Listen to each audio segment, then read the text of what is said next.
Hello guys, இன்னைக்கு நாம dead சமனர் episode 19 தான் பார்க்க போறோம். இந்த அனிமி வேற லெவல்ல இன்ட்ரெஸ்டா இருக்கிறது மட்டும் இல்லாம ஒவ்வொரு எபிசோட்லயும் அதிகமான ட்விஸ்டும் அடுத்ததா என்ன நடக்க போகுதுன்னு சொல்ற அளவுக்கு நம்மளுக்கு அதிகமான சுவாரஸ்யத்தையும் விறுவிறுப்பையும் இது கொடுத்துட்டு இருக்கு. இப்பதான் நம்ம சேனலுக்கு ஃபர்ஸ்ட் டைமா வரீங்கன்னா மறக்காம சேனலை சப்ஸ்கிரைப் பண்ணி லைக் பண்ணிக்கோங்க. அப்படியே உங்க ஃபேமிலி ஃப்ரெண்ட்ஸுக்கு வீடியோவை ஷேர் பண்ணி சப்போர்ட் பண்ணுங்க. சரி வாங்க, டைம் வேஸ்ட் பண்ணாம டைரக்டா நம்ம எபிக்குள்ள போவோம்.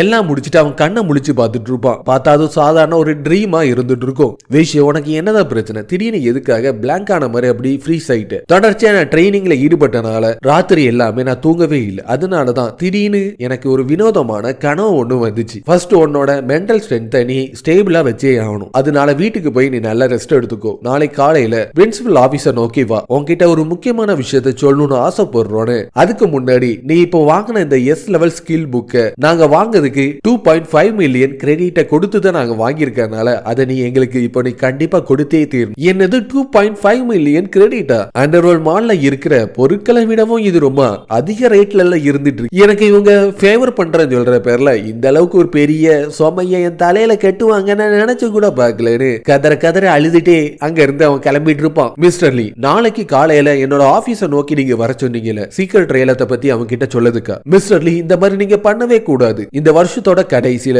நேஷனல் எக்ஸ்சேஞ்ச் காம்படிஷன் ஒன்று நடக்க போகுது. அதுக்கு நான் இவனை தான் முழுசா நம்பிட்டு இருக்கேன். காம்படிஷனுக்கு அவனை நான் விடவே மாட்டேன்னு உன்கிட்ட யார் சொன்னா? அதுக்கு இன்னும் ஒரு மாசம் டைம் இருந்துட்டு இருக்கு. எதுக்காக தேவையில்லாம அவசரப்பட்டு இருக்கு? கேம் ஆரம்பிக்கிறதுக்கு முன்னாடி அவன் திரும்பி வந்துட்டானா எனக்கு எந்த ஒரு கவலையும் இல்ல. அவங்க இந்த மாதிரி என்ன கூட்டு வச்சு பங்கா பண்ணுவாங்க நான் நினைச்சு கூட பாக்கலன்னு அவன் கவலையில இருந்துட்டு இருக்க. எஸ் லெவல் ஸ்கில் புக் ஒன்னு உனக்கு அட்வான்ஸா கிடைச்சிருக்கு. அதை நினைச்சு உனக்கு சந்தோஷமா இல்லையா? ஆமா, நீ சொல்றது கரெக்ட் தான். இப்ப அந்த ஸ்கில் எல்லாமே ஒத்தா இல்லையான்னு பாக்கிறதுக்கான டைம் வந்துட்டு அவனுக்கு புதுசா கிடைச்ச ஸ்கில் புக் மூலமா புது சமனிங்கா இருக்கிற சோம்பி கன்னர் அந்த இடத்தை நோக்கி சமன் பண்ணிட்டு இருப்பான். அது பாக்கிறதுக்கு ரொம்பவும் பவர்ஃபுல்லாவும் யூனிக்கா இருக்கிறது பார்த்தோன்னு அதுக்கு டேவ்னு சொல்லிட்டு ஒரு பேரை வச்சுட்டு இருப்பான். விஷயம், எனக்கு ரொம்ப பசி எடுத்துட்டு இருக்கு, உடனே எனக்கு சாப்பிடுறதுக்கு ஏதாச்சும் ஒண்ணு வாங்கி கொடு. உனக்கு மட்டும் எப்படிதான் இந்த அளவுக்கு வேகமா பசிக்குதோ எனக்கு ஒன்னும் தெரியல. ஓகேவா, நம்ம கேஃபட்டீரியா நோக்கி போவோம். கேஃபட்டீரியால இருக்கிற சாப்பாடு எல்லாத்தையும் வாங்கிட்டு எந்த சீட்ல போய் உட்காரலான்னு போய் தேடிட்டு இருக்கு. அப்ப அவனோட ஃப்ரெண்ட்ஸா இருக்கிற பேய், நான், சியா கிங் இவங்க கூட போய் சேர்ந்து சாப்பிடுறதுக்கு தயாராயிட்டு இருப்பான். உங்களோட ஸ்பெஷல் ட்ரைனிங் எல்லாமே எந்த அளவுக்கு போயிட்டு இருக்கு? பேயும் நானும் சேர்ந்து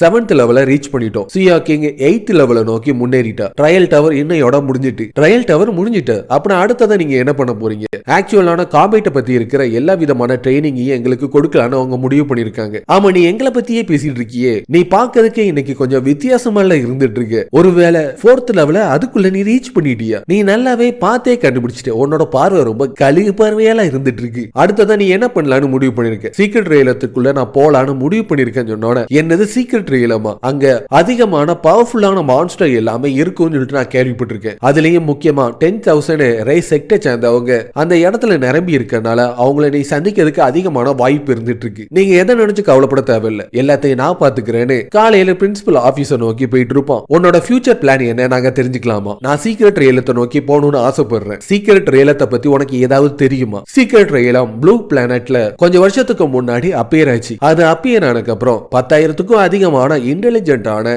ரேஸை சேர்ந்தவங்க எல்லாருமே அதுல இருந்து வெளியே வந்தாங்க. அவங்க எல்லாரையுமே நம்ம ஆல் ரேஸ் சொல்றோம். நீ ஆன்லைனை பத்தி தான் இது எல்லாத்தையுமே தெரிஞ்சுக்கிட்டேன்னு உன்னை பார்த்தாலே எனக்கு நல்லாவே தெரியுது. நீ இந்த அளவுக்கு இன்ட்ரெஸ்டா இருக்கிறனால அதை பத்தி உன்கிட்ட விலாவரிய சொல்றதுக்கு நாங்க தயாரா இருந்துட்டு இருக்கோம். நம்ம உலகத்துல மொத்தமா 80 சீக்ரெட் ரயிலம் இருந்துட்டு இருக்கு. காடோட ஸ்டேட்டஸே வச்சிருந்தாலும் ஹியூமன்ஸால அதுக்குள்ள நுழையிறது அந்த அளவுக்கு ஈஸியான விஷயமே கிடையாது. என்னது, காடோட ஸ்டேட்டஸ் வச்சிருக்கவங்களாலே அதுக்குள்ள உள்ள போக முடியாதா? அப்பனா அது எந்த அளவுக்கு பவர்ஃபுல்லானதுன்னு கொஞ்சம் சொல்ல முடியுமா? அது எல்லாத்தையுமே உன் கண்ணு முன்னாடி நாங்க காட்டணும்னு ஆசைப்படுறோம். ஒரு சுவிட்ச் அமுக்கணும்னு 7th சீக்ரெட் ரயிலத்தோட ப்ளூ பிரிண்ட் எல்லாமே அவங்க கண்ணு முன்னாடி வந்துட்டு இருக்கும். அந்த இடத்துல ஒரு ஹியூமன் சிட்டி மாதிரி ஒண்ணு இருந்துட்டு இருக்கு. கண்டிப்பா இது ஹியூமன் சிட்டியா இருக்க வாய்ப்பே இல்லை. ஒருவேளை ஆல் ரேஸ் சேர்ந்தவங்களோட சிட்டியா இருக்குமான்னு அவன் ஆச்சரியத்தோட பார்த்துட்டு இருக்க. இந்த சீக்ரெட் பிளேஸ் எங்க இருக்குன்னு கொஞ்சம் சொல்ல முடியுமா? ஃபர்ஸ்ட் நீ மிஷன் ஹாலை நோக்கி போ. 7th சீக்ரெட் ரயிலத்தோட டாஸ்க நீ அக்செப்ட் பண்ணினா நானே உன்னை அந்த சீக்ரெட் ரயிலத்தை நோக்கி கூட்டிட்டு போறேன். மிஸ்டர் லீ சொன்ன மாதிரியே மிஷன் ஹாலை நோக்கி போய் 7th சீக்ரெட் ரயிலத்தோட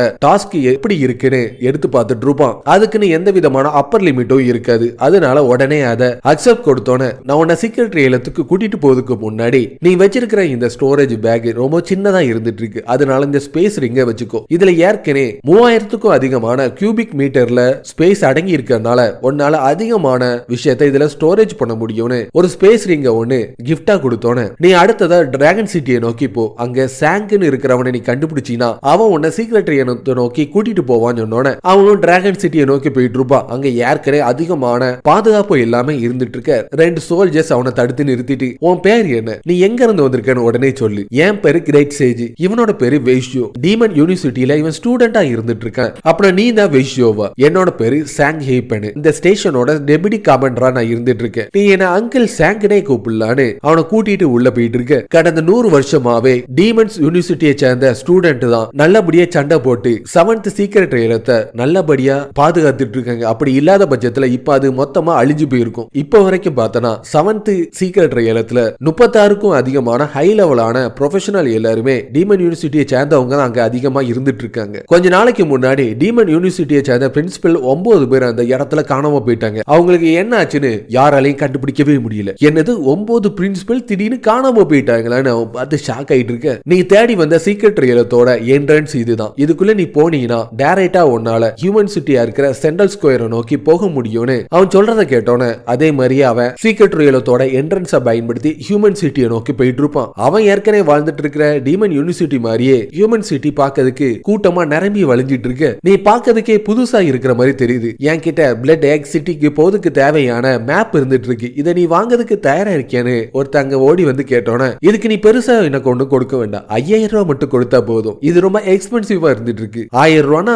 பேசுங்க இல்லனா என்ன ஆள விடுங்கன்னு பேரம் பேசி அவங்க 2 பேருமே டீல ஓகே பண்ணிட்டு இருக்க. கடைசியில என்கிட்ட கொஞ்சம் நெஞ்சமா 1000 கிரெடிட் இருந்துச்சு, அதையே இவன் மொத்தமா உரி விட்டுட்டான். போற இடம் ஃபுல்லாவே அந்த பித்தளை மூக்க சாங்கு மாதிரியே எல்லாருமே என்ன கொள்ளடிச்சிட்டு இருக்காங்க, இவனெல்லாம் விளங்கவே மாட்டானுங்கன்னு புலம்பிட்டே அவன் போயிட்டு இருக்க. நீ முட்டாளா இருந்து ஏமாந்துட்டு எதுக்காக மத்தவங்க மேல நீ பழிய போட்டுட்டு இருக்க. இந்த மேப் எந்த மாதிரி இருந்துட்டு இருக்குன்னு திறந்து பார்த்தனா மேப்ல இருக்கிற எல்லாமே அவனோட சிஸ்டத்துல அப்டேட் ஆயிட்டு இருக்கும். அடுத்ததா அவனோட மிஷன் நடக்க போற லொகேஷனும் அதுல மார்க் ஆயிட்டு இருக்கு. அவங்களும் அதுபடியே அவங்க மிஷனுக்கு தேவையான மான்ஸ்டரை கண்டுபிடிக்கிறதுக்காக காட்டுக்குள்ள நடந்து போயிட்டு இருப்பாங்க. நம்ம தப்பான வழியில ஏதாச்சும் வந்துட்டோமா, பக்கத்துல எங்கேயுமே பிளட் ஆர்ஜிட் இருக்கிற மாதிரி தெரியல ஏனே உடனே அவனோட ஸ்கெலிட்டன் மேஜை அந்த இடத்துல சமன் பண்ணி பிளட் ஆர்ஜிட் இந்த இடத்துல எங்க இருக்குன்னு போய் கண்டுபிடிங்கன்னு அது எல்லாத்தையும் வேற ஒரு திசையில அனுப்பிட்டு இருக்கும்போது திடீர்னு அந்த இடத்துல ஒரு மான்ஸ்டர் அதோட ஆக்ஸ பயன்படுத்தி பின்னாடி வெளியே வந்து ஸ்னீக் அட்டாக் மூலமா வெய்ஷியோவை தாக்கிட்டு இருக்கும். உனக்கு எவ்வளவு தைரியம் இருந்தா என்னையே நீ பின்னாடி இருந்து அட்டாக் பண்ணிருப்பேன்னு அவனோட சைத்தை பயன்படுத்தி அதை 2 துண்டா மாத்தி கொண்டுட்டு இருப்பான். லெவல் 41ல இருக்கிற ஆர்க் அவன் தோக்கடிச்சனால 35 மில்லியன் ஸ்கில் பாயிண்ட் அவனுக்கு கிடைச்சிட்டு இருக்கும். அடுத்ததா என்ன பண்ணலான்னு யோசிக்கிறதுக்கு முன்னாடியே லேஷின்னு சொல்ற லெவல் 48ல இருக்கிற ஒரு லயன் மான்ஸ்டர் ஒன்னு அவனை நோக்கி வந்து தாக்கிட்டு இருக்கு. அது அவனை விடவும் ரொம்ப பவரா இருக்கிறதுனால அவனால நேருக்கு நேரு சண்டை போட்டு ஜெயிக்கிறதுக்கு வாய்ப்பே இல்ல. ஏதாச்சும் ஒரு ட்ராப்பை பயன்படுத்தி இதை தோக்கடிச்சே ஆகணும்னு உடனே என் பின்னாடி வாடு அதை கூட்டிட்டு போய் கரெக்டா ஒரு பொறியில சிக்க வச்சுட்டு வெய்ஷியோவும் கிரேட் சேஜும் 2 பேரும் ஒரு பக்கத்துல இருந்து தாக்கிட்டு இருக்க. இன்னொரு பக்கத்துல பெட்டி அதோட ஸ்வாட் அட்டாக்க பயன்படுத்தி அதோட கதையை முடிச்சிட்டு இருக்கும். கொஞ்ச நேரத்துக்கு முன்னாடி இதை தோக்கடிக்கவே முடியாதுன்னு நான் நினைச்சேன். ஆனா இவ்வளவு ஈஸியா என்னால தோக்கடிக்க முடியும் நான் நினைச்சு கூட பார்க்கல. என்னோட பவர் முன்னாடி இருந்ததை விடவும் ரொம்ப பவர்ஃபுல்லா மாறிட்டே ரொம்ப சந்தோஷத்தோட நின்று பார்த்துட்டு இருப்போம். இதோட இந்த எபிசோடு முடிஞ்சிரும். சோ கண்டிப்பா இந்த வீடியோ உங்களுக்கு பிடிச்சிருக்கும்னு நினைக்கிறேன். அப்படி பிடிச்சிருந்துச்சுன்னா மறக்காம சேனலை சப்ஸ்கிரைப் பண்ணி ஒரு லைக் பண்ணிருங்க. அப்படியே உங்க ஃபேமிலி ஃப்ரெண்ட்ஸுக்கு வீடியோவை ஷேர் பண்ணி சப்போர்ட் பண்ணுங்க. அடுத்த ஒரு சூப்பரான வீடியோல சந்திப்போம். பாய்.